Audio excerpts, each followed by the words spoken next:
Live from New York, this is the Harvey Hour. My name's Stephen Harvey. It's great to have you in today on a Tuesday. As always, I'm joined alongside my dad, Stephen Harvey.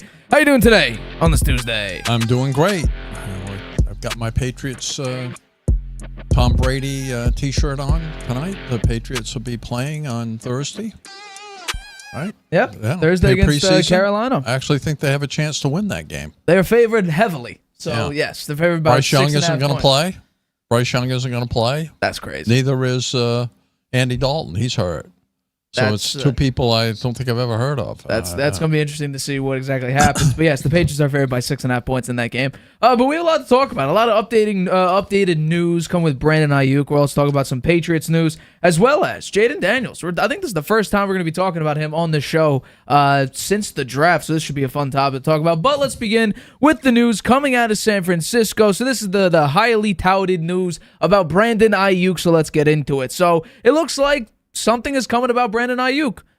It's the wrong topic, so I'll go through it. Excuse me. So it looks like Brandon Aiyuk might be on the move. So per NBC Sports Bay Area, the San Francisco 49ers have negotiated the frameworks of potential trades with both the Cleveland Browns as well as the New England Patriots. So they have essentially accepted these offers for Brandon Aiyuk, and now it comes down to the money. They could also receive, most likely, the 49ers will receive a veteran wide receiver as well as a package of picks in return for their number one wideout, which I think is Purdy's best option from the wide receiver position. So I would like to know, do you think, or which team do you think would be the perfect spot to get Brandon Aiyuk?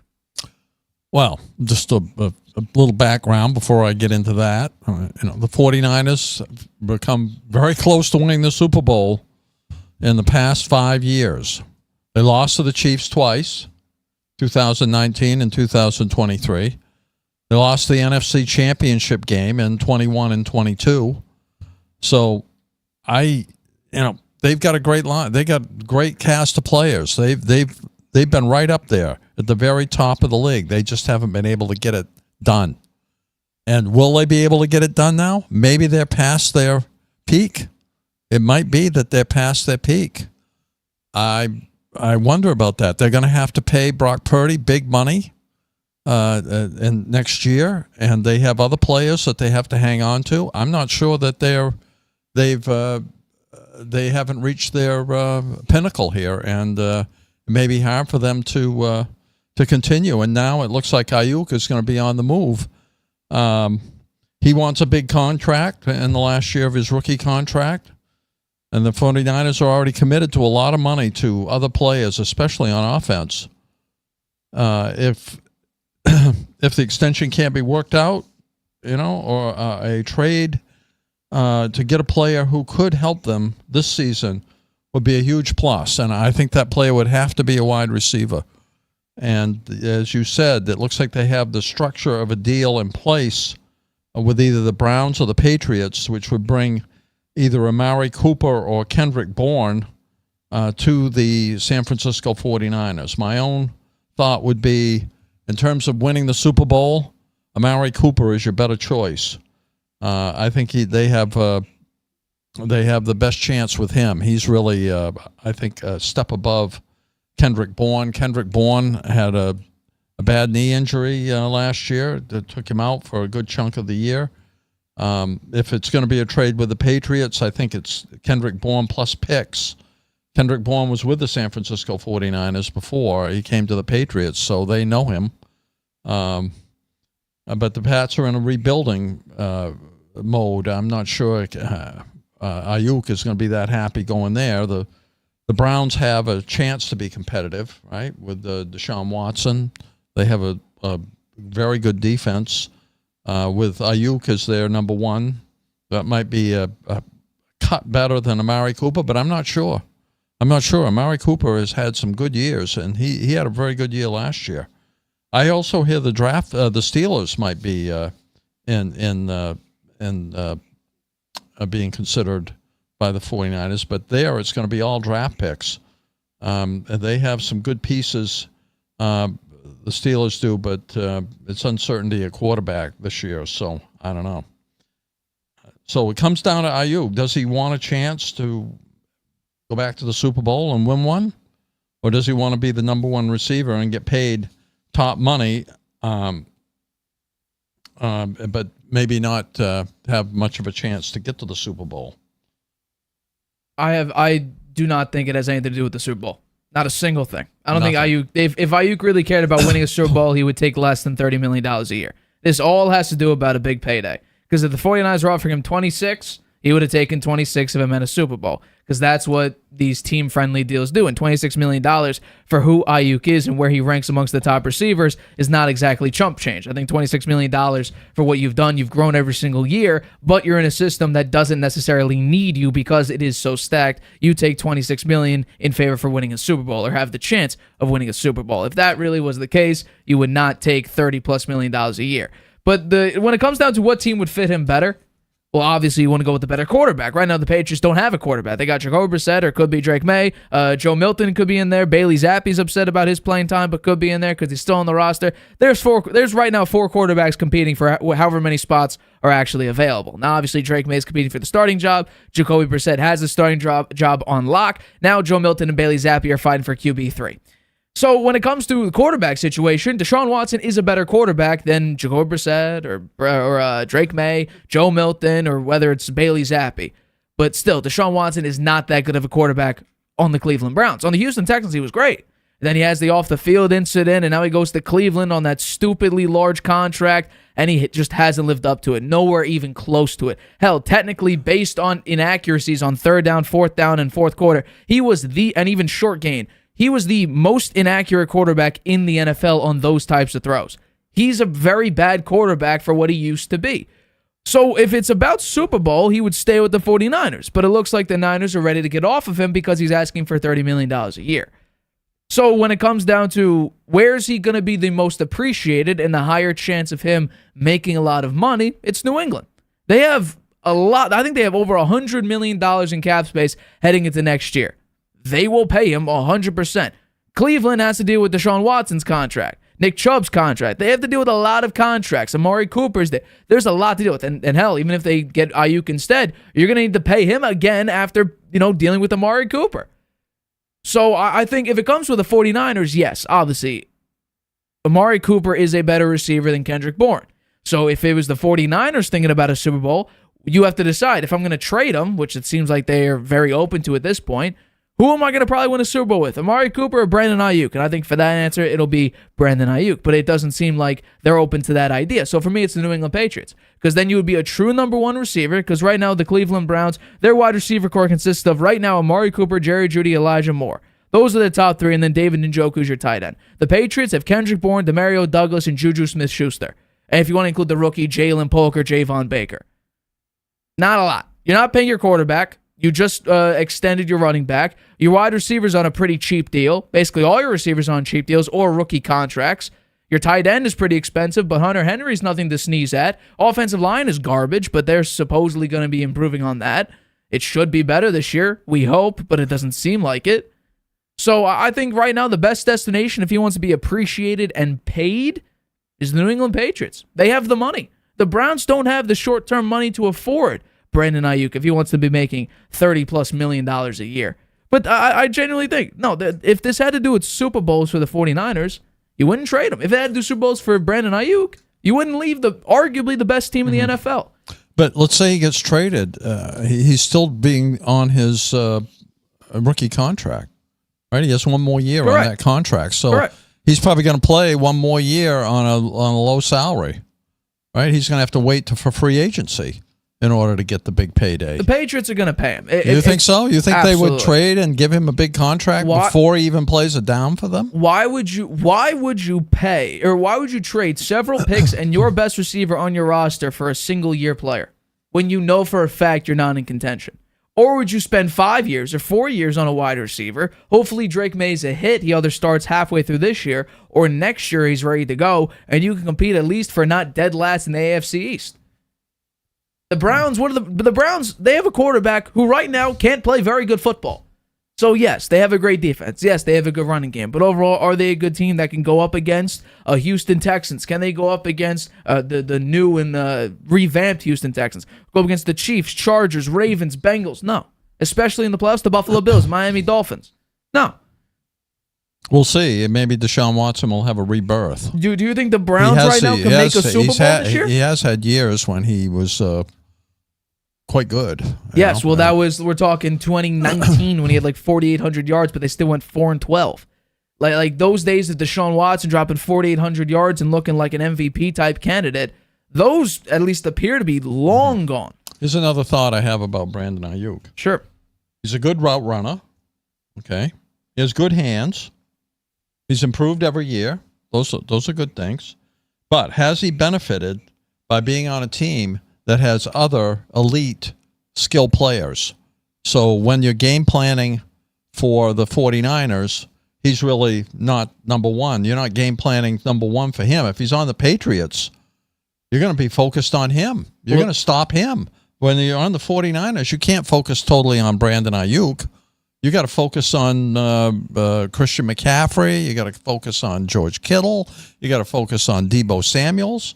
You maybe Aiyuk is number 4 on your depth chart in terms of who you're worried about being able to beat you, and you leave him open occasionally, and that's how he got 75 catches and 1,342 yards this year, because he was on a team that had other elite skill players on offense. He won't have that at the Patriots. He won't have that on the Browns either. He'll have Nick Chubb. Then they'll focus on him, and so it's the same problem. Maybe he only winds up with 50 catches. I don't know. Right, but but it's the same problem whether you're on New England or the Browns. Now the Browns have a better offensive roster because Nick Chubb is better than Ramondre Stevenson, and you could argue whether or not David Njoku is better than Hunter Henry. But it'd be the same thing. He'd be the best, hands down, wide receiver on the team. I go back to 2022 when the Arizona defensive coordinator goes out and says, "Yeah, we don't really need game. We're not fearing nobody for the wide receivers of the New England Patriots. There's nobody to fear." But we talk about, what are the odds of the Browns? Because you're thinking, well, Ayuk's thinking Super Bowl. They have the 16th best Super Bowl odds this year, tied with the Chicago Bears. You picking the Bears to also win the Super Bowl? Absolutely not. Exactly. So if you think the Bears, and even the Rams are a little bit above this, but we're talking the Falcons are above it, the Packers are above it, the Steelers are right behind them, Chargers are right behind them, the Jaguars are right behind the Browns. All in that range. Do you think right now the Bears, Browns, Chargers, Jaguars, Steelers, or Falcons, or even maybe the Rams, but even the Rams, are they Super Bowl contenders? No. I would say if Brandon Aiyuk goes to the Rams, that would jumpstart them a lot. And they have Cooper Kupp and Puka Nacua. And Kyron Williams is a pretty good running back as well. You go to the Chargers. Now, he would be a very nice piece for Justin Herbert and the Chargers, but so far, it doesn't look like they're already spending a bunch of money on defensive players that have not stepped up to the task with Brandon Staley's coaching. So it depends on what Aiyuk wants. Because I can tell you right now, it's not Super Bowl. Because if that's the case, you take the 26, or hell, they were even, according to a report, they were offering $28 million per year.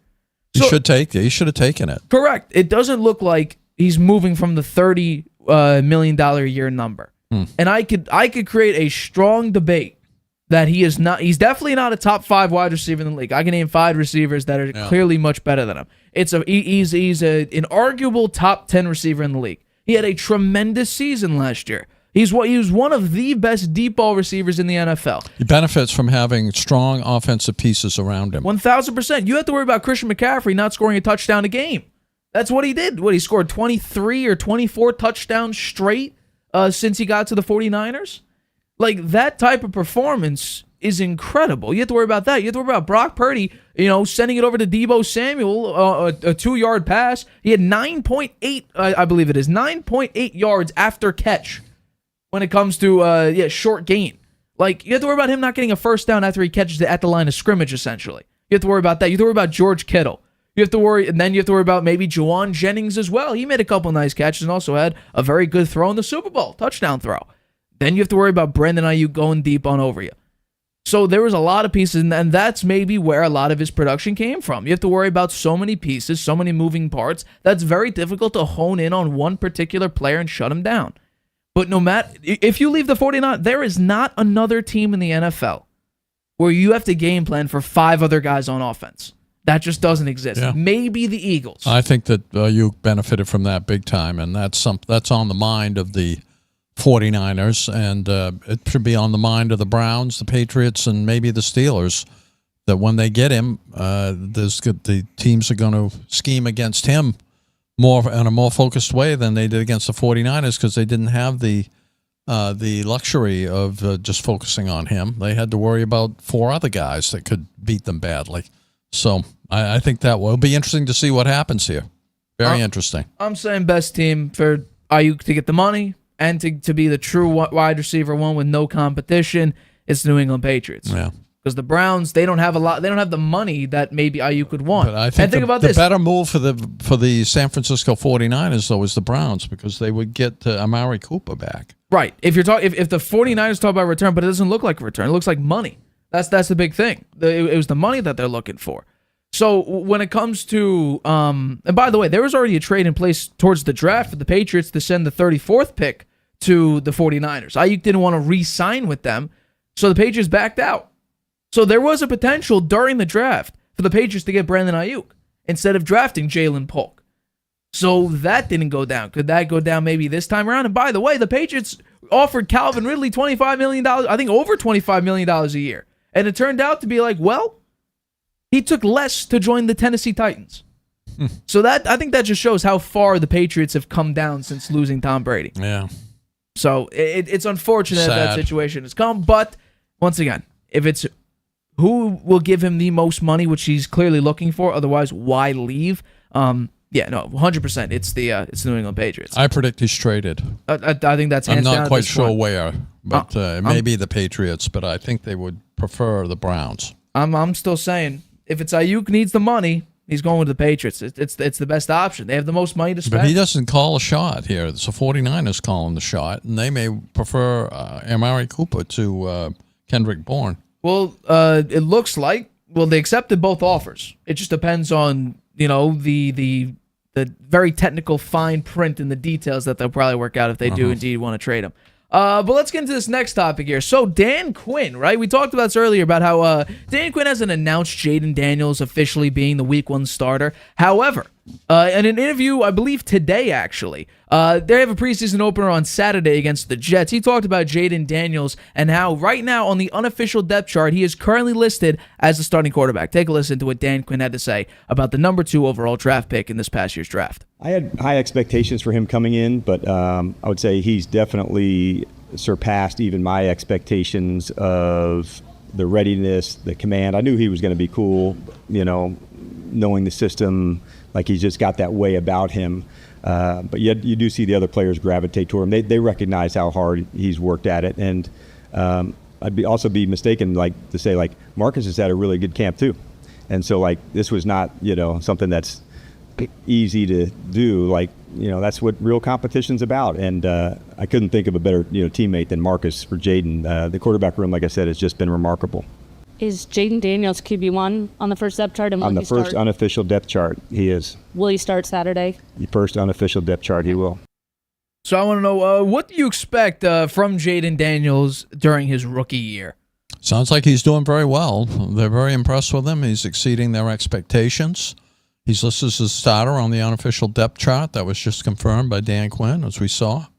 He'll start the preseason opener against the Jets. That will be a challenge. The Jets put their first team defense out there in the first few series. That will be a big challenge for Jaden Daniels. He's been working mostly with the starters. The first time Quinn has discussed his standing among the other quarterbacks was what we just saw there. Quinn monitored unofficial status, but Daniels has impressed his new team. Let's see. He's barring a surprise or a poor performance. I think he's likely going to be the starter in the first game of the year. I think he'll be exciting to watch. Quinn said based on his decision making and his accuracy, he's earned the starting job. 2 other rookies, Mike Saint Risfel and at corner, and Brandon Coleman at left tackle will also be starters. It's clear that Washington wants Daniels to win the starting job, proving to the coaches and teammates he's ready. He's going to get more work in practice than in the Jets game, as what I heard, and the backup is, as we just heard, Marcus Mariota. Well, I think when it comes down to it, hands down, I fully expect Jaden Daniels to start the year. I also expect him to do very well. This guy's a Heisman winner that nearly had 5,000 total yards his last year with LSU. He was a Heisman winner. 40 touchdowns when it comes in the air, 4 interceptions, and also he had 10 rushing touchdowns in 12 games. Like, he was incredible with LSU. Now, albeit he did have a couple very nice pieces in Brian Thomas as well as Malik Neighbors. He doesn't necessarily have that with Washington, who, yes, while Terry McLaurin is a very good receiver, he's not the college version of Neighbors. He wasn't as dominant as Neighbors was in college. They also have Jahan Dotson, who right now hasn't really broken out. I think a lot of people would like to see him do. He hasn't really broken out as a receiver yet. They also have Luke McCaffrey, who they drafted in, I believe, the 4th round. So there's a lot of moving pieces when it comes to the Commanders. They lost their owner, got a new quarterback, new running back system right now, because Austin Eckler right now is listed as the starter according to ESPN. Have new brand new tight end in Zach Ertz, who is aging, not that great anymore, but still I think could be okay. And a brand new offensive line that last year gave up 65 sacks to Sam Howell. My only concern when it comes to Jaden Daniels is his size. He is very thin. He's not really that big and bulky of a quarterback. And behind an offensive line, that while they added a couple pieces on the offensive line, including, for instance, one of them would be Nick Allegretti, who right now, not that great of a lineman, let's be honest, and also Valdez, if I get that name correctly, a center, who is currently their starting center. So if you have new pieces on the offensive line, a new tight end, a couple new receivers, a brand new running back, a new quarterback, a new head coach, a new owner staff, like there's a lot of pieces moving around. So the hectic nature of the Commanders, I fully expect to be in full swing soon. Because you open with Tampa, who just won a playoff game, who, by the way, you're not favored to win against. Then you're up against, actually, you're favored against the Giants in week 2. Then you go to Cincinnati. Should be a pretty difficult game for you. You go to Arizona, which should be a relatively easy game. Then Cleveland, Baltimore, then Carolina, Chicago, who I expect to be pretty good. Not that great, not Super Bowl contention. Then Giants, Pittsburgh, Eagles, Dallas, Tennessee. We'll see what Will Levis looks like. Saints, Eagles, Falcons, Cowboys. That's not a very easy schedule. The only favorite in 3 of those games, which I believe 2 of them are against the Giants and one of them against, one's against the Giants, one's against Carolina, and the other one's against Tennessee. So the other games, so for instance, Steelers, Chicago, even Arizona, the Saints, you're not favored against. So those teams aren't that great to begin with. So I think there's obviously going to be some growing pains because he's a rookie quarterback. Every single rookie has a moment during their rookie season where they make some rookie mistakes. Even the recent quarterbacks, some are just flat out bad. Zach Wilson, we started with Trey Lance did not play very well when he was in, even though that was his second year. He didn't play very well. We saw Mac Jones, the back half or back quarter of his rookie year, he didn't perform very well. So I expect there to be some growing pains with Jaden Daniels, especially on a roster that is not that great. And what's even worse with Washington is, since 2002, they've had 25 different quarterbacks. 3 of them have had above a 500 record. Todd Collins, Alex Smith, and Taylor Heineke. However, Heineke was so close. 12, 11, and 1. So 3 out of 25. Not a great return on your investment if you're the Washington Commanders. So the past 3 seasons, you go 7-10 in 2021, 8-1 in 2022, and 4-13 in 2023. Jaden Daniels is going to do better than at least last year. Could he get to 7 wins? Probably not, because you do play some very difficult teams. But can I see you getting a win against Arizona? Absolutely. Can I see you beating the Giants? Maybe twice, depending on how your defense holds up, which probably is your worst side of the ball. Maybe, potentially. I definitely think you'll split. What about Tennessee? Can you beat them? Probably. The Saints, how is Derek Carr going to look? Because right there, let's say you sweep the Giants, that's 2 wins. You beat Arizona and the Panthers, that's 4 wins. Tennessee, 6 wins. And then finally the Saints, Saints wraps it up at 6 wins. That's not that bad of a season. It would be your best that would be your 3rd best record in the past 4 seasons, which with a rookie quarterback, not horrible. Jaden Daniels is tremendous. Let's put that right there on the table. He is tremendous, at least in college. Nearly 5,000 yards, and that was one really good season. You were the best deep ball thrower last year in college. But I feel like, and not only do you have a new head coach as well, brand new OC, Cliff Kingsbury, who worked with Caleb Williams. So maybe he could do the same thing he did with Caleb with Jaden Daniels. And obviously he was the head coach of the Arizona Cardinals a couple years ago. As well as you have a brand new defensive coordinator. So you have basically this entire team is new. at least offensively, and via the coaching staff and front office. So it's very difficult to gauge how well the Commanders will do because there's really no consistency. Yeah, well, I think they'll fight it out for last place with the Giants in their division. I'm saying they beat out the Giants. I don't think the Giants can be very good. You mentioned Cliff Kingsbury. He's their offensive coordinator. He likes Daniel's approach and how he handles installation of plays. He's a good student, knows all the plays. Appreciate the work he's putting in. He's paying the cost to try to get where he wants to get. Quinn, as he mentioned, had high expectations, which Daniels has surpassed. He knew he would be cool with the system. Other players gravitate to him, recognize how hard he's worked. Daniels, his comments, I'm looking forward to facing the Jets D and to see how the offense handles the basics, how sharp we can be, how fast we can be, how we can limit the pre and post penalty snaps. So he's excited. He's worked very hard to learn the offense. They say that he must stay up all night looking at new plays that they install because he knows every answer when they come in and ask him questions about it. So he's doing all the right things, and he's played very well in the practices apparently. So they're high on him, and it will be exciting to watch him play. There's a reason why I thought the Patriots should get him, and if they do get Drake May, to trade back, because I think Jaden Daniels was a special type of player who can maybe smoke screen some of the Patriots' deficits because he is very athletic, has a great deep ball, which the Patriots haven't had since Tom Brady. He fills in a lot of holes that the Patriots had at the quarterback position. Now, like I mentioned earlier, the Commanders' defense was a major big red flag for them. Well, they added a couple nice pieces, and mainly their defense became bad because they lost Montez Sweat and Chase Young. They added a couple pieces. They added Bobby Wagner, Jeremy Chin, Dorrance Armstrong, Dante Fowler, Farrell, as well as Louvu. Bunch of edge rushers, couple linebackers, one safety. Like, they added a lot on defense. But it really depends on, even like I mentioned about the offense. The defense is also relatively new. It's about how you gel. Could this be a gel year where it's like everything is about growing? Because currently, their positional unit rankings are all basically bottom 10 in the league. 21st quarterback, 27th offensive line, which I think is actually a little bit high. 20th running back, 21st receivers, 22nd front seven, 31st secondary, and the 25th best head coach. Like that's not pretty good, low. Not good on any account there. So, well, unfortunately, the Patriots didn't get Jalen Daniels. I mean, they would have taken him if he'd been there for sure.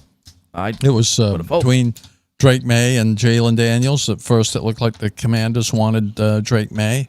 Then they switched, and probably they're happy they did because they seemed very pleased with him. And we're going to talk about Drake May in a minute. It doesn't sound like the Patriots are quite as pleased.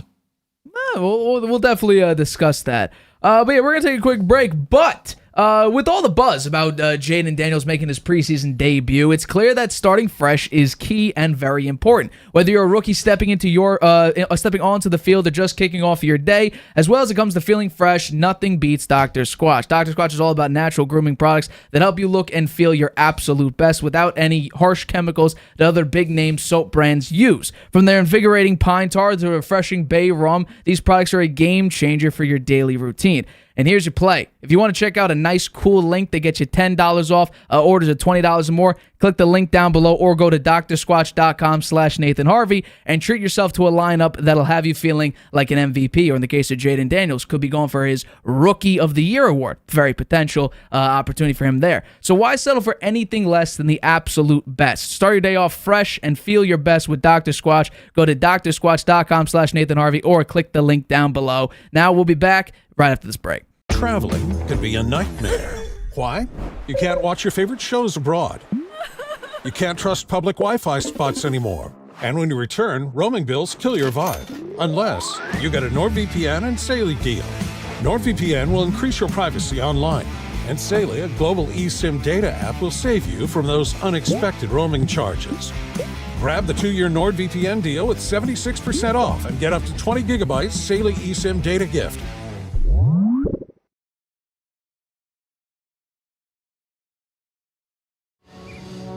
Whether you're just discovering your voice or taking your show to the next level, you know what the world needs to hear. All you have to do is say it. With Spotify, set up your podcast.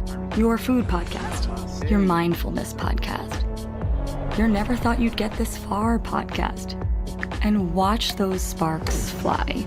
I put a picture of the concert. Drop the episode anywhere people listen. And find out who they're cooking with, where they're finding inner balance, and why they love your show. You're already a creator. Now you can create, connect, and get paid for your passion with one single free tool. Spotify for podcasters. Talk where the world listens. Welcome back to the Harvey Hour. My name's Stephen Harvey. It's great to have you in today on a Tuesday. As always, I'm joined alongside my dad, Stephen Harvey. Let's get into our next topic of today's show. So, it looks like Gerard Mayo confirmed today, actually, that Drake May will indeed play in the first preseason game against Carolina on Thursday on NFL Network. However, he will not start the game. Instead, it will be Jacoby Brissett. Here's Gerard Mayo, head coach of the New England Patriots, Gerard Mayo, talking about Drake May playing in the preseason game. Take a listen. Drake will play. Drake will play, and when he gets in the game, we'll talk about that, but he will play in the game. Look, everyone who is healthy enough to play in the game will play in the game. That's more than you've ever gotten before. That's very true, and I appreciate it. How much? Not sure. Now you're going too far. Do you envision all four quarterbacks playing? So as of today, that's the plan, to have all those guys out there playing. So what are you looking for in New England's first preseason game, and with Drake May and brand new quarterback Jacoby Brissett out there on the field? Well, it's the first football game of the year, and the Patriots are playing. I'm excited about it. You see, as I mentioned, I got my Tom Brady T-shirt on. It's been quite a long time since he played with the Patriots, and they seem to be going downhill every year since he left. So it'll be interesting to see what they can do. It's a preseason game. I mean, there'll be a ton of people out there we never heard of. But we will get to see Jacoby Brissett starting the game, which is consistent with what Gerard Mayo said at the very beginning when they drafted Drake May and they got Jacoby Brissett, that he's the number one quarterback out of the blocks here. But both Brissett and May will play, and all of the players are going to get a chance to play. And you just heard Gerard Mayo say that. And that means we'll see Joe Milton and also Bailey Zappi. And I think Bailey Zappi, I understand he's quite unhappy that he's not getting more reps. I mean, he did start a number of games last year for the Patriots, did win a few games. I think he's probably feeling a little disrespected here, but what are you going to do? I mean, they did draft Drake May number 3. And they brought Jacoby Brissett in to be the tutor, I guess, of Drake May, and to start the season. All four quarterbacks are going to play in the game. The exact workload for all of them is to be determined. We don't know how long each of them will be in there. According to Mayo, when May gets in there, we'll watch and see how he does, and we'll talk about that during the game to decide how long he stays in. Before they even suit up for the preseason game, they've been having live tackling, and that's, according to Mayo, very important. They don't want to have the first time these guys get in the game to get hit or get hit by someone else to be in the first preseason game. So they've been having some live contact. I think that's probably a good idea. He wants to see what these guys can do, and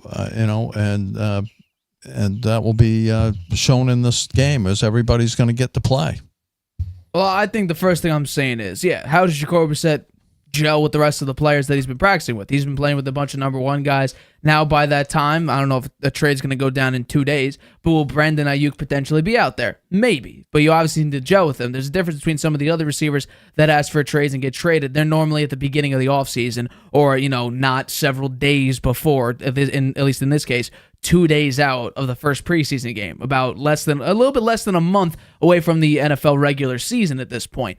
So in that case, if Brandon Aiyuk does get traded, how well will he mesh with the other receivers on his brand new team? I'm not sure. But at this current iteration of the New England Patriots offense is, I'm a little bit nervous because the wide receivers are still not great. We've heard the same thing for the past 3 seasons. I think at this point it's 4 seasons of the wide receivers can't separate. And on top of that, the offensive line is slow, old, and not great. And in this case, while yes, they got a little bit younger, they're still slow and not great. So there's some very similar things that we've seen since probably a couple of things, even Tom Brady's last year, so back in 2019, of the wide receivers just not being that good. But what I'm looking for when it comes to quarterback performance and quarterback performance alone is, first, obviously, like I mentioned before, how is Jacoby Brissett going to do with his second go-around with the New England Patriots? How is it going to look with the brand new OC, brand new DC, and Gerard Mayo being at the helm of the entire team as the head coach? The second thing I want to see is I'm hoping he only plays a quarter, and then the rest of the time Drake May's out there. But obviously that's not the case because we heard Gerard Mayo say that all 4 quarterbacks are going to play. I'm hoping Drake May gets a majority of those snaps because he is the future of the franchise. They drafted him 3rd overall. I'm expecting him to play maybe quarters 2 and 3 and have Bailey Zappi and Joe Milton, battle out in quarter 4. One plays the first half, the other plays the second half of the quarter. But I'm looking for Drake May. How is he looking? Because yes, while we talked about on the show, he had a very bad first pad of practice, he kept getting a little bit better and a little bit better and a little bit better. So that's what I'm hoping. I'm hoping to see him come out in that better version of what we saw day 1 of padded practice. So I want to see improved footwork. I want to see accuracy. I don't want to see him go in the 11-on-11 drills and have him go 1 completion in 2 11-on-11 drills. I don't want to see that. I want to, obviously, he's a rookie. This will be his first legitimate NFL action. I don't want to make it seem like he's a 5-year vet, 10-year vet. He's going out there and going to go 100% completion percentage. Because we talked about it on the show. Preseason game 1, Texans-Patriots last year, C.J. Stroud looked like a bum.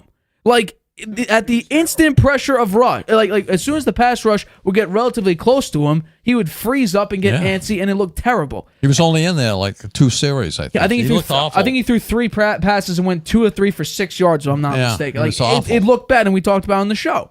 I want to see Drake May go out there, since my prediction would be, and I'm hoping this is true, he plays quarters 2 and 3. I want to see between 15 and 20 attempts with at least 10 completions. I'm looking for him to look good. I'm not saying go out there, go 100% completion percentage. But what I'm saying is go out there and show this is why I was a top recruit back in 2022. This is why people kept saying that I'm the next best quarterback behind Caleb Williams in my own draft class. This is why I'm the 3rd overall pick in this draft class. Let me prove to people, my doubters, which is partially me, mostly me, why I deserve to be here. Why this will be, or maybe in the near future, is my team. Why I am the future of the franchise. Why they got rid of Mac Jones instead of boosting my offense. Why am I the quarterback here? That's what I'm hoping he does well. Because who wants to see a historic franchise plummet? Nobody likes when the Lakers were god-awful. It's bad for business. Nobody likes when the Knicks or the Celtics or any big other NBA team do terrible. If the Chiefs all of a sudden start to plummet, that's bad for business. When any big-time franchise, historic franchise, doesn't do well over a large period of time, it hurts the product. Yeah, well, I think that the Patriots are going to have a tough season this year. I don't disagree with that. They have the youngest coach in the NFL, Mayo, at 38 years old. He's the youngest coach. I would say after they've had 10 practices so far, so it's pretty hard to tell how things are going to shake out here. Brissett and May have taken pretty much the same amount of reps. Brissett has been the clear starter throughout the camp. He's taken the first snaps of competitive periods and working with the ones on offense. The Pats are going to be, very methodical in May's development. You can see that. They're not going to rush him. I think that what I've heard, I was listening to one of the Boston sports clips this afternoon. They say May is trending better in the last couple of days, 75% completion rate in the red zone, which is very good. He's making the right reads. He looked like a starting quarterback in recent practices. He has a great demeanor. And all 3 of these analysts who are from Boston said they think he'll start before week 9, that he'll be the starter. Well, if that's the case, then if I think I'm getting my schedule correct, week 9 is the Tennessee game, which, once again, if the Seahawks get a lucky win, the Patriots could be 0-8. Yeah. I think there's a very decent shot, actually, if things go the way they appear. So, yeah, and by the way, I'm not disputing that Jacoby Brissett's a decent quarterback. I think he's underrated, but he's still not top 20 in the league. I think I don't have the rankings right in front of my face, but I think the Patriots have a bottom 5 quarterback unit ranking. And I wonder why. Jacoby Brissett, yeah, he had a couple nice games, and there's a reason why that Ron Rivera did not decide to start him over Sam Howell, because they wanted a top pick in the draft. It's kind of obvious. Yeah. So I think that, yeah, Jacoby Brissett has had his moments, but I think if you put him on just a team with a legit quarterback and said, is there, like, for instance, you put him on a team like the Pittsburgh Steelers between Justin Fields and Russell Wilson, it's going to be, no matter who it is, when it comes to, if Jacoby Brissett's on that team, the quarterback is going to ultimately end up being Justin Fields or Russell Wilson. Jacoby Brissett will be battling for the backup spot. If Mac Jones was here, most likely Jacoby Brissett would be the backup quarterback to Mac Jones. Because you picked him in the first round, 15th overall. In this case, you have a 3rd overall quarterback that is a project that is improving. Let's give credit where credit's due. He's improving, and I want to see those improvements during the live action. Mm-hmm. Well, I'm not going to look too far ahead here. I'm looking forward to this first game. Absolutely. I think the Patriots have a decent chance of winning. They're favored by 6.5 points. Bryce Young is not going to play. Andy Dalton is hurt. He won't play. It's Jack Plummer and Jake Luton. They're the 2 quarterbacks that are going to play. So I think Jack Plummer, is that there was a Plummer? I cannot tell you. I wonder if they're related, if that's his son. I cannot tell you. But you talk about Jake Plummer? Yeah. No, it does not look like they're related. They're not related, because Jake Plummer was a pretty good quarterback in his day. He actually beat the Patriots in a playoff game. When he was with the Broncos many years ago. Ended that, Belichick almost cried at the end of that game. I was watching it, after the post-game thing, he was almost in tears. So it wasn't like the most amount of playoff wins in a row. Wasn't Brady undefeated in the playoffs at that time or something like that? They won an insane amount of games. And that loss against the Broncos was in 2005. So go Pats! I'm rooting for you, and hope Drake May plays well. I do as well. Hope all the players play well. I hope nobody gets hurt. My pick is Bryce Young to be the biggest bounce quarterback in 2024, off of the stats that he had in 23, which were pretty bad. They were terrible. They were bad. So we'll see what happens. Indeed, we will. Let's talk some NBA, because we got some news coming out of New York. So, obviously, after Jalen Brunson took the team-friendly deal, which was predicted by yours truly on this show, it looks like Julius Randle has now become eligible to sign a contract extension with the New York Knicks as early as this past Saturday. He's eligible for a 40% raise in the first year of a new deal and 8% raises in all subsequent seasons. Such a deal would make an extension worth $181.5 million.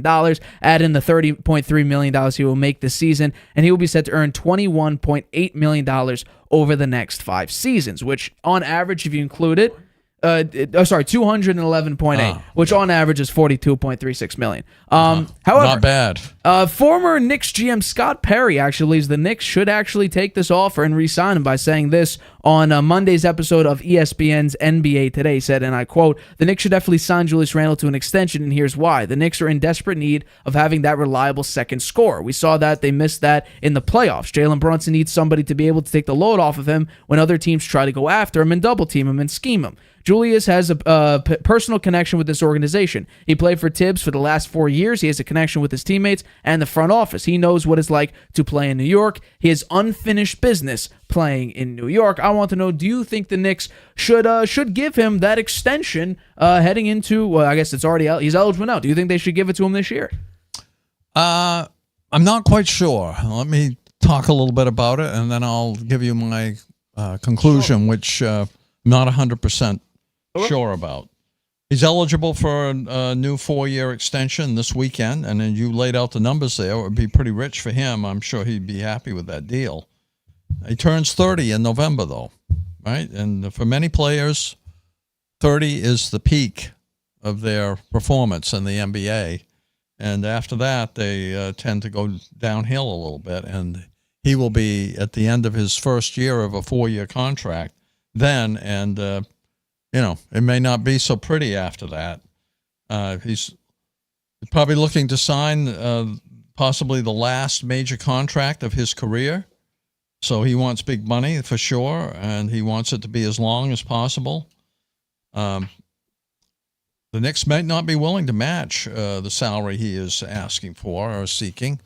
But I'm sure they're going to give it strong consideration. You said Scott Perry thinks they should do it, and he gave all the pros for it. I want to give you some cons, okay?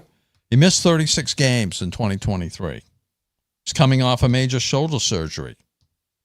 Going into his mid-30s, making a lot of money if he gets a new deal. Bridges could take away part of his responsibilities on offense. Signing him locks in the core that has never made the Eastern Conference Finals together so far, right? So will they really be winners with him? He hasn't played much in the playoffs in the past couple of years because he's been hurt. When he did play, he was banged up enough so that he wasn't all that effective. They could get a lot of value for Randle in a trade that could complete the rotation for the Knicks. I mean, maybe they could bring in a better center if they traded Julius Randle. 30 tends to be the sweet spot for potential declines. So those are my cons. I think the pros are he has gotten better with age, made 3 of the last 4 All-Star games. If he can match recent production, there's no question he should be re-signed, but I think that's a question mark. Would he be going all in with this group if he is signed? I think it's hard to say. If I were the Knicks and I could find a very good center that you could trade Julius Randle for, I would do it. I think, and this goes to the same logic as Jalen Brunson, but this time it's a little bit different because, yes, while the Knicks in essence did I win, you win situation when it came to Jalen Brunson, his extension by getting his buddy Mikal Bridges. When Julius Randle, this is more just a win for the Knicks, not really a win for Julius Randle. Well, yes, he does get the extension over the next 5 seasons. If you add on the $30.3 million, he'll be making $211.8 million over the next 5 seasons, which averages out to $42.36 million. The Knicks honestly would do it just so they don't need to pay him $313.9 million over 5 years next summer. So it's kind of like Jalen Brunson, where you would need to pay over $120 million or something like that more for Jalen Brunson if you didn't extend him right here, right now. Essentially, if you waited till next year, you would need to pay him over $100 million more. You need to pay Julius Randle $130 million more next summer.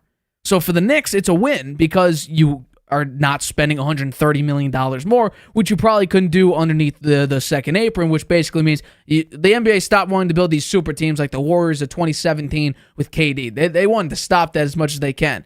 So I think the Knicks should do it just for the essence of, we have a whole core of unit. Our core is built on a guy who was building it from the beginning with Julius Randle. Jalen Brunson stepped in, and well, you know what the problem that I have with Scott Perry, the former Knicks GM, talking about, and once again the quote is, the Knicks are in desperate need of having a reliable second scorer.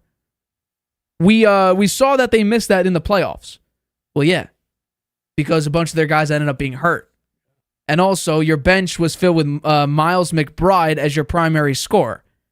That hurts. OG Anunoby, who was the best defender, who, yes, while he's not the best offensive piece, don't you think it makes a little bit of sense where if you take away a lot of the points being scored by OG's tremendous wing defense, that Jalen Brunson doesn't need to drop 40 points to win by 4? I think that could be a large part of it. The Knicks are right now turning into one of the best teams in the NBA. Fully healthy, they are easily the second best team in the East, as well as you can make a pretty good argument, if everybody is truly healthy, for this team to beat out the Celtics for the number 1 seed in the East, if they get lucky enough, if the Celtics deal with a couple injuries, which, based on their history, their big men generally have. And Porzingis, we saw last year, at the very end of the run, he was dealing with an injury, and he's going to be out for a decent amount of time. When it comes to Julius Randle, though, he's been tremendous on the Knicks during the regular season. He creates shots, but the shots he creates are not really for the benefit of the team, more for the benefit of him. He's very usage heavy when he's out there. And that's actually a large part of why his production drops off in the playoffs, because you need a reliable scorer. And that's what Jalen Brunson brought, a reliable scorer, which took possessions off of Julius Randle, which then again killed his production value. So if Julius Randle wants to play out this year, he absolutely can. But obviously, with his recent history that you brought up, is that the best? he could get hurt again. And without the security, and the Knicks really feel like it, they could just say, well, you missed a bunch of games. We're going to let you go. Although based on their history of giving OG Anunoby a massive contract, they probably don't seem that opposed to keeping Julius Randle, even if that is the risk of getting hurt, of him getting hurt. But there are some negatives to Julius Randle. When you need him the most in the playoffs, he shrinks. His three-point percentage drops by 5%. That's a massive problem. Like, I don't want my guy shooting 33% from three, and then in the playoffs when I need him the most, shooting 28%. I don't exactly like that. What I need is a reliable score. But I do think because he has made an all-star game in 3 of the past 5 seasons, he is a very nice piece to have. He's a big man, which the Knicks absolutely need. You need to keep him. And if you could save $130 million on a guy who could, bring you to a lot of good wins and could fit into a core filled with Dante DiVincenzo, Jalen Brunson, Josh Hart, Miles McBride, Jalen Brunson, Mikal Bridges, OG Anunoby, Mitchell Robinson. You have a couple promising rookies. Like, this Knicks team looks really, really good, and that's why they're a top team to win the NBA Finals this upcoming season. It's all about how well because we have to remember, Julius Randle did not play much time or really time at all, if my memory serves me, with this new iteration of the Knicks, with the OG Knicks. I could be a little bit wrong with that, but I'm pretty sure he didn't spend that much time with OG. Mm-hmm. But so if they can't get him to agree to this extension, which is $100 million less that he would earn than if he waited a year, if he could find somebody to give him that max contract, then you don't get anything for him, right? Because he could be a free agent. Well, he can be a free agent. He's gone, and you got nothing for him. This year, you could either get him to sign this reduced contract, which you might not do, or you trade him. Well, that's what I'm saying. If you could trade him for a very good center, which I'm not sure there is one out there, or just a power forward, a big man. Yeah, then I would do that. I think that would make a lot of sense because they do have Bridges now. It seems like they have enough scoring punch now to get along without Julius Randle if they had to, and they could benefit losing from a center because losing Isaiah Hartenstein, I think, will hurt them. Well, big time, and that's why I think where Scott Perry's slightly wrong is, well, they do have they do have a number 2 scorer. They actually have a number 2 and number 3. One is now going to come off the bench because you got your number 2 in Mikal Bridges. Yeah. He's a 20-point a night scorer who plays great defense. They probably have the best wing defenders in the NBA with OG as well as with Bridges. So you have your 20-point-a-night scorer who also plays very good defense. You have a guy who probably averaged 14, but is probably the best wing defender in the NBA, in OG Anunoby. Coming off the bench, you have Deuce McBride, who's a growing point guard, who could also hit a couple threes. We saw in the playoff game, I think he scored 20 points in the game, kept the Knicks in the game. Then you have Dante's Inferno coming off the bench out here, who also is a great three-point shooter. I think he set the Knicks three-point record last year. So you have a lot of really good scorers and good shooters. It's just about consistency. Hell, even we saw Josh Hart in the playoffs. He was knocking down a couple crucial threes. So I think they could use more beef underneath. Yeah. And that's what, if Julius Randle could focus on defense but still give you 16, 17 points, I think and you know what, we're going to go with what you say. It'll be a very high risk but high reward situation where let's say Julius Randle does pan out and you don't extend him. Well, let's say you win the championship. Let's say you go far. Well, you might actually want to pay him. Or let's just say it goes poorly and he doesn't fit in the system. You could trade him. You could trade him with no massive casualty. I guess you could trade him during the year. Right? Exactly. At the deadline, you might be able to do that. And maybe there's a team that expected to do well with a good center that didn't do well, and they might be willing to do it. But he's not yet a youngster. He's 30 years old, so... I don't know. I still think it's a tough decision. If you're a 3-time All-Star in the past 5 years, I think your market is a little bit bigger. I thought it was 3 out of 4. It could be 3 out of 4, 3 out of 5. All I know is he's made 3 All-Stars. 3 out of 4. Yeah, so that's even better. Well, with the Knicks, 3 out of 5. He's been with the Knicks for 5 years, so 3 All-Stars out of 5. But yes, he's made 3 of the last 4. Correct. 3-time All-Star, last 4 seasons is very good. There is definitely value there. He's made actually back-to-back All-Star games. So as long as he stays healthy with a healthy Knicks team, that I have full confidence in saying they are the second best team in the East. I think they could very well rival the Boston Celtics for the number 1 seed. Don't forget the 76ers. I'm They telling. picked up Paul George. Oh, believe me, They no, have Tyrese Maxey. absolutely. They have Joel Embiid. I'm fully aware when I say that healthy, the Knicks are the second best team in the East. I'm fully aware of the Pacers who beat him in the playoffs, the 76ers who just improved, the Magic who were pretty good last year, the Cleveland Cavaliers who extended Jared Allen, and as well as I think Evan Mobley. Like, there's a lot. The Heat always are interesting, but that's mainly in the playoffs, not in the regular season. I think they actually got worse. I'm fully aware of all the competition that's in the East. Now, it's not as, one, if you take 2 losses, you're all of a sudden in the 7th seed and you were in the 2 seed. It's not that tight of a race, but the East has a bunch of talent. We saw how badly the Celtics beat the crap out of Dallas. And Dallas had, Kyrie Irving performing very well in the series prior, and Luka Doncic should have been higher up on the MVP market. I mean, the odds were minus like 7,000 to plus 2,000 for Luka. It should have been a much tighter race than it was last year. But the East has, if you're talking about pure talent, the East has much more talent on their teams than the West does. The West might have the top tier talent of Jokic and Shea, KD. It's kind of the Devin balance Booker. of power has switched. I thought it used to be the West, and now it seems to be more the East. If you look at the records, yes, the records in the West are very tight knit. I mean, I think Denver and OKC had the exact same record, but the Thunder were the number 1 seed in the West. But if you look at the talent, if you compare the talent between the East and the West, the East has far more talent. The East has the champions, the Celtics. Right, the Boston Celtics, exactly. So, I mean, the Celtics are the best team in basketball. I don't think there's any what do you question. think they should do with Julius Randle? Then? I think you should do the exact same. And here's the case where it's more difficult than the Brunson thing. And while I'm not as confident in in Randle taking the team friendly deal, is what have they done for him? They didn't get one of his buddies. They didn't get a longtime college teammate that you won a national champ. They didn't really do any of that. All they did was add other pieces to make the team better. Meanwhile, it was more of a personal thing for Jalen Brunson to get your buddies together, your Villanova squad together, and to play with them again. Julius Randle, you don't have that luxury right now. So, he even said, and I have the quote here, he said he wants to be in New York.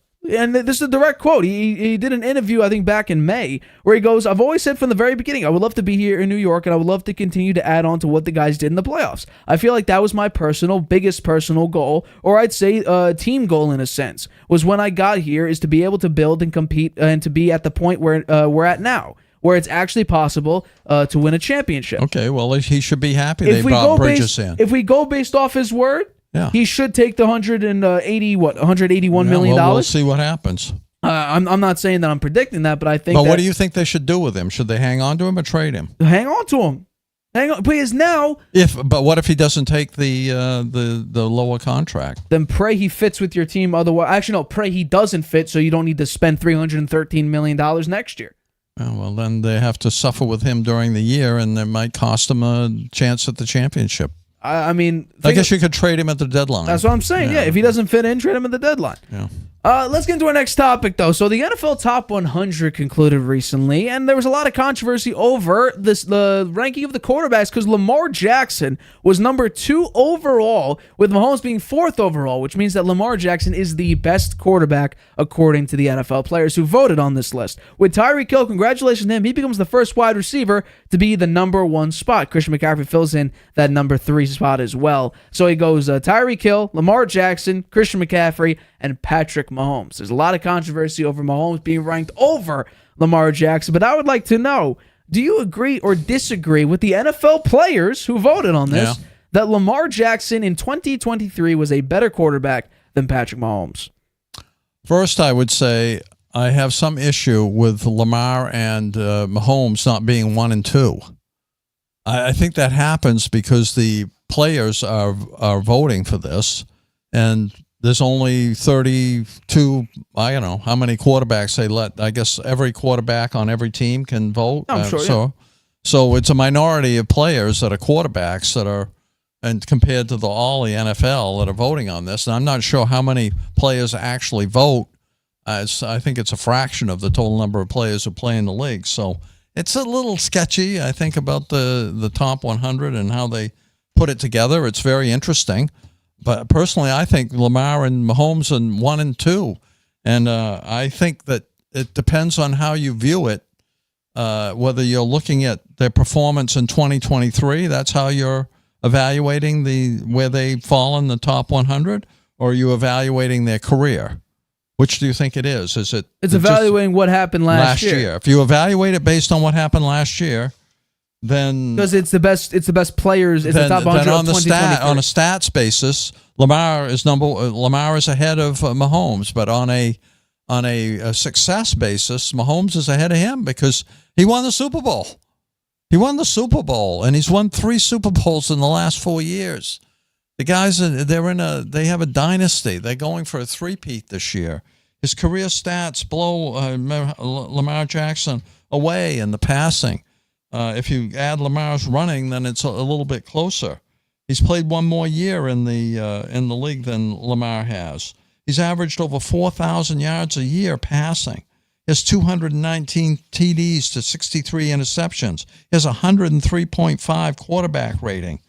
To Lamar, who's played 6 years, is 66.5% completion percentage, too. To Lamar's 64.5, 2,600 yards per year, 125 TDs to 45 interceptions. The difference is Lamar Jackson's an elite runner.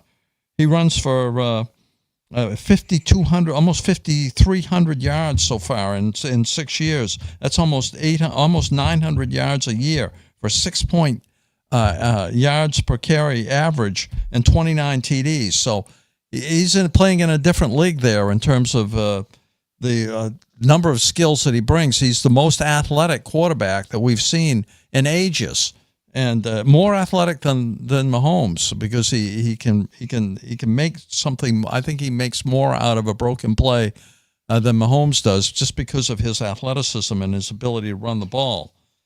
Mahomes, 2 MVPs, 3 Super Bowls, 5 AFC championships. No active quarterback besides Jackson has won in the past 17 years MVP. So I think that Jackson has 2 MVPs. He got his last one this past year. He's I think both of them. You look at them; they're really gifted artists. 100%. Yeah, they have the two most creative quarterbacks out there, and maybe the 2 most creative players ever to play the game. Both entering the peak of their abilities right now. They can create from both within and outside the offense, a structure that they have. So I think it's a toss-up. I personally put Mahomes. I guess if you look at it on 23 versus on stats, you could put Lamar ahead of Mahomes, but Mahomes beat him in the playoff game on the road. That's true. And Lamar made a big mistake at the end of the game throwing that interception, and Mahomes won the Super Bowl. So I'm sorry. I think I rank Mahomes ahead of Lamar. I rank Lamar number 2 in that standing, and I rank Mahomes number 1. This thing with Tyreek Hill being number 1 and McCaffrey number 3, I don't buy that. You don't buy that? No, I don't, because the quarterback, as I've always said, the most important player on the field, handles the ball on every play. There it is. I think you got to look at those guys in a different light in terms of their value to their team and to their ability to win. You don't generally see a team that has a second-tier quarterback competing for the Super Bowl. I completely agree because, I can make this debate where the last real Tier 2 team that we saw compete and win a Super Bowl was the 2011 New York Giants because they had to go through the wild card and go through there to beat the New England Patriots. Not many Tier 2 teams make and win a Super Bowl. Sometimes it's luck. Most of the time it's luck. And sometimes it's just really unfortunate situations. Because I think that there is a high chance that if some things fall into place, like for instance, a double doink, New England wins the 2017 Super Bowl instead of the Philadelphia Eagles. It had to be a double doink for the Eagles to move on. How about if Amari Samuels had intercepted Asante Samuels had intercepted Eli Manning's pass that went right through his hands? Correct. The Patriots would have won that Super Bowl too. Correct. When it comes to the top 100, I am going to go year-to-year basis because it is the top 100 players of 20. Or I guess it's 2024, not 2023. But it's generally of the past year. So let's go 2023. There is no doubt in my mind that Lamar Jackson was a better quarterback than Patrick Mahomes last year because Mahomes had his worst year of his career. Now, he set the bar very high, 5,000 yards, 50 touchdowns first year starting. It was a virtuoso. Now, it actually ended with Brady beating him in the AFC Championship game. But last year, it was Lamar hands down. Now, Brock Purdy, honestly, I think he was 28th on this list. He should be a little bit higher. If we talk about wins in the... I do think, in a large part, in a large sense, and there's a topic later on throughout the year, which I'm teasing right now, I think quarterback wins is a gray area. It definitely does not matter. It definitely, I guess, it matters in my mind. It matters to a certain extent. But you can't say that quarterback wins is just not a stat. It doesn't matter at all. Because like you said, quarterback hands the ball in every play. If you have a bad quarterback, the likelihood of you losing is incredibly high. You could have a great defense and still lose a bunch of games because your quarterback is very bad. So, who makes a lot of mistakes. Yeah. And you lose the game. Dak Prescott would be a good example of that. Perfect example of that. He played 12 games, led the league in interceptions, and you are one round, and bye-bye, you're gone. And your defense actually did its job. And in that game, he threw 2 picks, and they just couldn't recover from that. The defense did its job against San Francisco. You can complain about the Packers game all you want for this past year. But against San Francisco and Brock Purdy last year, the defense did its job and held the Niners to 19 points. They did its job. Dak Prescott did. But when it comes to this year, I have no doubt in my mind Lamar is a better quarterback. And just look at the numbers. The numbers say that Lamar, hands down, was a better quarterback, had a better record, had the same exact completion percentage, had more total yards, had more total touchdowns to interceptions. And by the way, I was shocked to hear that Patrick Mahomes had 0 rushing touchdowns this past year. I was a little bit surprised at that number. Even had fewer turnovers, had half the interceptions, had more yards per attempt, had a significantly higher passer rating. So, well, yes, it's controversial to say that the Super Bowl winner is not the best player in the NFL. We have to realize that sometimes the best quarterback just doesn't win at all. We saw that several times throughout the history of the NFL. Yeah, well, the best quarterback sometimes doesn't win sometimes the stats don't tell the whole story. I mean, Mahomes won the Super Bowl. No, that's perfectly fine. But can we fully agree that, and we talked about it on last show, can we perfectly agree that Todd Monken drew up a horrible game against the Kansas City Chiefs in the championship game? You ran it 6 times. I agree with that, but you also have to look at Mahomes came back twice in the fourth and overtime period to come from behind to win the Super Bowl. Yes, 100%. 100%. But there are also plays to be had for the 49ers that did not get made. Mahomes made it to the Super Bowl playing on the road every game but the first one. Well, yeah. Okay, fine. We talk about that. Let's acknowledge this. The Ravens set a record this time. They had 9 14-plus point victories over winning teams. That's an NFL record. They dominated good teams. Yeah. And in the biggest game of the year, MVP candidate versus MVP candidate, Lamar Jackson beat the crap out of a San Francisco defense that was supposed to be top of the league. Mm-hmm. Embarrassed them. And then the defense just added whipped cream on top of that beautiful bowl of ice cream by picking off Brock Purdy and eventually having him benched. Like, that's how bad that game got. Well, it was a regular season game. Correct. If Lamar Jackson had beat Patrick Mahomes in the AFC Championship game and had won the Super Bowl, I would say that he's better in this ranking than Mahomes. But he didn't. Correct. And Mahomes, to me, the wins mean more than the stats. And that's the wins in the fine. playoffs, it's the second season. The guy who wins the Super Bowl, who's won 3 out of the past 4, in my book, is the best quarterback in the NFL. Yeah, you could say, and the number 1 player in the NFL. If you're talking about Mahomes' career, I'm not going to disagree with you. Mahomes is the best quarterback in the NFL. And I would also say the guy who wore this jersey never lost to Patrick Mahomes in the playoffs. That's true. Very important. He's 2-0. He's the GOAT.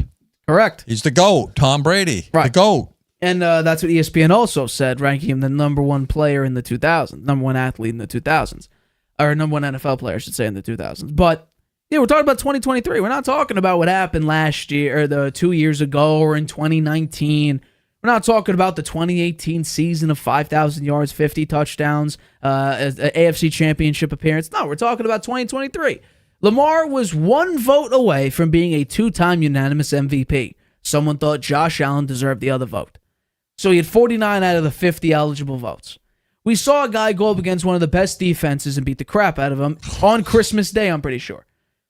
We also saw him go up against the Kansas City Chiefs and be a primary passer, which he isn't good at doing. That's not his strength. If I'm game planning and I look at the Chiefs and say, they have a below-average run defense. What have we been the past 5 years? Oh, the best running team in the NFL. And then for some reason in my mind I say, you know what? Let's pass against the second best pass defense in the NFL. Why not? That's just stupid. That's dumb. The game plan was backwards. Your weakness was going against their strength when you literally had it backwards. You were the best running team and have been the best rushing team in the NFL since Lamar got there, large part because of Lamar and his athleticism. And the Chiefs this year did not have a great run defense. Hell, I think the first play that Gus Edwards had, he had 11 yards on the first running play. And you decide to keep the ball, hold it, pass it. Yes, and he did throw into triple coverage. And yes, Zay Flowers did have a rookie mistake where he, tried to reach for the end zone and Snead knocked the ball out. Tremendous plays on the Chiefs side, no doubt about it. But you look at that game and sometimes you're like, Lamar, go! And he's just standing there waiting for someone to get open. OBJ was nowhere to be found in the playoffs. Nowhere to be found.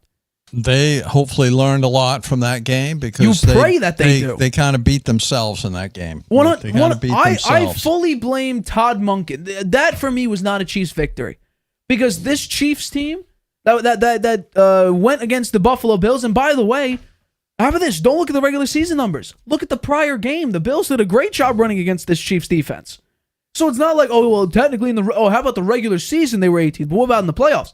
In the playoffs, they were not that great either. The Bills, like I said, ran a muck over them. All you had to do was stick to what you're good at. Lamar, run the football. Gus Edwards, hand the ball to him. Like, you have these types of players who are really good at doing something, and you went against it. And the perfect example of that is, and I'm going to bring this up again, I think it was a Monday night game. I think it was actually the day before Tom Brady got divorced, where it was, that's a large part of how I remember this game. Because it was a horrible sequence. You lose Monday Night Football, and all of a sudden you get divorced. Lamar and the Ravens decided to game plan. And by the way, this was Greg Roman's offense. So it was very run-heavy. Todd Monken's a pass guy. They decided to pass the ball, primarily in the first half. They were losing to a Bucs team with an injured offensive line and Brady being scared out of his mind when an ounce of pressure got near him. They were losing in the first half. They throw it 8 times in the second half. They take care of the Buccaneers. That shows you what your strength and weakness is. Run the damn ball. That's what you're good at. That's what they should have done. That's what Todd Monken failed to do in the AFC Championship game. Because I have no doubt, you play to your strength, we see a different Super Bowl outcome.